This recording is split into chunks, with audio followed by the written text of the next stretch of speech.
ನಮಸ್ಕಾರ ಸ್ನೇಹಿತರೆ. ಸಿಖ್ ಸಾಮ್ರಾಜ್ಯದ ಇತಿಹಾಸದಲ್ಲಿ ಸಿಂಹ ಸ್ವರದಲ್ಲಿ ಕೇಳಿಬರುವ ಒಂದು ಹೆಸರು ಕರಕ್ ಸಿಂಗ್. ಮಹಾನ್ ಶೂರ ರಾಜನಾದ ಮಹಾರಾಜ ರಂಜಿತ್ ಸಿಂಗ್ ಅವರ ಹಿರಿಯ ಪುತ್ರನಾಗಿ ಜನಿಸಿದ ಅವರು ಸಾಮ್ರಾಜ್ಯದ ಭವಿಷ್ಯವನ್ನೇ ಹೊತ್ತ ವ್ಯಕ್ತಿ. ಆದರೆ ಅವರ ಜೀವನ ಒಂದು ಸಾಮಾನ್ಯ ರಾಜನ ಕಥೆಯಲ್ಲ. ಅದು ಅಧಿಕಾರದ ಒಳಜಗಳ, ನಿಷ್ಠೆಯ ಪರೀಕ್ಷೆ ಮತ್ತು ದುಃಖದ ನೆರಳುಗಳಿಂದ ಕೂಡಿದ ಅಧ್ಯಾಯ.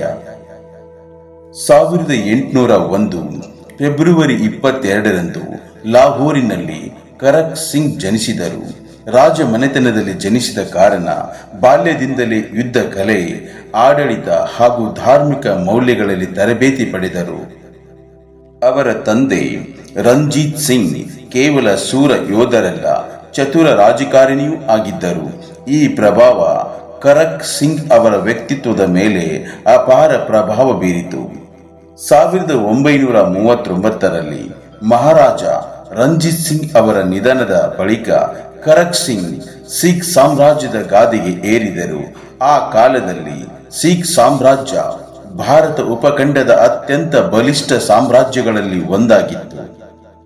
ಆದರೆ ಗಾದಿ ಏರಿದ ಕ್ಷಣದಿಂದಲೇ ಅವರ ಸುತ್ತ ರಾಜಕೀಯ ಕುತಂತ್ರಗಳು ಮುತ್ತಿಕ್ಕಿದವು. ಅವರ ಆಡಳಿತಾವಧಿ ಕೇವಲ 1839ರಿಂದ 1840ರವರೆಗೆ ಮಾತ್ರ ಸಾಗಿತು. ಆದರೆ ಆ ಒಂದು ವರ್ಷದಲ್ಲಿ ಹಲವು ತಿರುವುಗಳು ನಡೆದವು. ಕರಕ್ ಸಿಂಗ್ ಅವರ ಆಡಳಿತವನ್ನು ಕೆಲವರು ದುರ್ಬಲವೆಂದು ಕರೆದರು. ಸತ್ಯ ಇನ್ನಷ್ಟು ಸಂಕೀರ್ಣ. ಅರಮನೆ ಒಳಗಿನ ಅಧಿಕಾರ ಪಿಪಾಸು ಗುಂಪುಗಳು, ಸೇನಾ ನಾಯಕರು ಹಾಗೂ ಕೆಲ ಮಂತ್ರಿಗಳು ಅವರ ವಿರುದ್ಧ ಕೆಲಸ ಮಾಡುತ್ತಿದ್ದರು. ಅವರ ಮಗ ನೌನಿಹಾಲ್ ಸಿಂಗ್ ಸಹ ರಾಜಕೀಯ ಅಲೆಮಾರಿಯಲ್ಲಿ ಸಿಲುಕಿದರು. ರಾಜ ಮನೆತನದ ಒಳ ಜಗಳಗಳು ಸಾಮ್ರಾಜ್ಯದ ಸ್ಥಿರತೆಯನ್ನು ದುರ್ಬಲಗೊಳಿಸಿದವು. 1840 ನವೆಂಬರ್ 5ರಂದು ಕರಕ್ ಸಿಂಗ್ ಅವರ ಜೀವನ ದುಃಖಕರವಾಗಿ ಅಂತ್ಯವಾಯಿತು. ಇತಿಹಾಸಕಾರರ ಅಭಿಪ್ರಾಯದಲ್ಲಿ ಅವರಿಗೆ ವಿಷ ಪ್ರಯೋಗ ನಡೆದಿರಬಹುದು ಎಂಬ ಅನುಮಾನವೂ ಇದೆ. ಅವರ ನಿಧನದ ಕೆಲವೇ ಸಮಯದಲ್ಲಿ ನೌನಿಹಾಲ್ ಸಿಂಗ್ ಸಹ ಅನುಮಾನಾಸ್ಪದ ರೀತಿಯಲ್ಲಿ ಸಾವನ್ನಪ್ಪಿದರು. ಇದು ಸಿಖ್ ಸಾಮ್ರಾಜ್ಯದ ಇತಿಹಾಸದಲ್ಲಿ ಕತ್ತಲೆಯ ಅಧ್ಯಾಯವಾಗಿತ್ತು. ಕರಕ್ ಸಿಂಗ್ ಶಾಂತ ಸ್ವಭಾವಿ, ಧಾರ್ಮಿಕ ನಿಷ್ಠೆಯುಳ್ಳ ಮತ್ತು ಕುಟುಂಬ ಪ್ರಿಯ ರಾಜ. ಯುದ್ಧ ಭೂಮಿಯಲ್ಲಿ ಅಷ್ಟಾಗಿ ತೊಡಗಿಸಿಕೊಳ್ಳದಿದ್ದರು. ಅವರು ರಾಜವಂಶದ ಗೌರವವನ್ನು ಕಾಪಾಡಲು ಪ್ರಯತ್ನಿಸಿದರು. ಅವರ ಜೀವನ ನಮಗೆ ಕಲಿಸುವುದು ಅಧಿಕಾರವೆಂದರೆ ಕೇವಲ ಶಕ್ತಿಯಲ್ಲ, ಅದು ಪರೀಕ್ಷೆಯೂ ಹೌದು.